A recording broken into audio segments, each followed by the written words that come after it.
All right, let's get right into it. We're going to talk about that feeling. You know the one. It's almost impossible to describe, but you know it the second it happens. That moment, a song literally makes the hairs on your arms stand on end. So in this explainer, we're going to pull back the curtain on the science behind music's incredible physical power.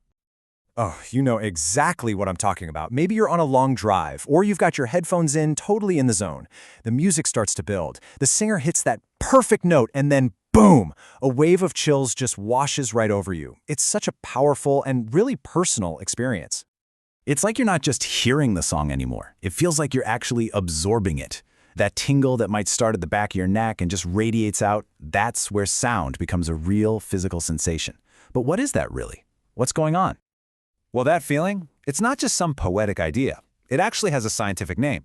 And understanding that name is the first step to figuring out the magic happening inside your brain.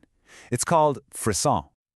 Okay, let's break down that big word on the slide, psychophysiological. It sounds complicated, but it's actually perfect. Psycho's for your mind, right? And physiological is for your body. It's the ultimate mind-body connection. Your brain basically tells you, hey, this music is a reward, and your body responds with that very real, very awesome tingle. And this is the key thing to get.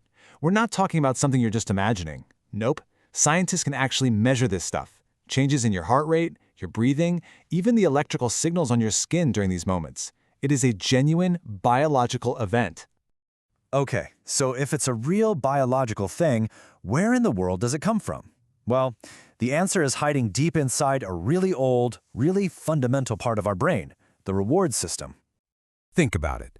That feeling of pure satisfaction after an amazing meal, or the simple pleasure of stepping into a warm room on a freezing day. The circuitry in your brain that lights up in those moments is the exact same circuitry that goes wild when a piece of music gives you the chills. And this quote just nails it. Those reward pathways, they evolved over millions of years to keep us alive, to make us go find food and stay safe. But music, which isn't technically essential for survival, has figured out a way to tap into or, hijack that ancient system just for our own pleasure. How cool is that? So, how does this hijacking actually happen? It's a four-step dance, and it's all about a chemical called dopamine. First, the music builds anticipation. You feel like you know where it's going. Second, you get a surprise, an unexpected chord, a powerful change in volume. Third, and this is the magic part, your brain reacts to that surprise by releasing a flood of dopamine. And step 4, that's the pleasure, the emotion, the physical chills you feel. And let me tell you, that element of surprise is absolutely critical to this whole thing. It's not just any sound that triggers the chills. It's when the music breaks an expectation you didn't even know you had. See, your brain isn't just a passive listener, just letting the sounds wash over it. Oh no, it's an active participant. It's like a little detective, constantly trying to solve the puzzle of the song. Based on every single piece of music you've ever heard in your life, it's making thousands of tiny predictions a second about what note, what chord, what beat is coming next. So you have this constant battle going on. On one side, you've got musical expectation. Your brain loves predicting a familiar pattern, like a classic verse-chorus structure. It's comforting, it's safe. But on the other side, you get the musical surprise, a sudden key change, a voice that soars higher than you thought it would, or even a beat of total silence where you expected noise.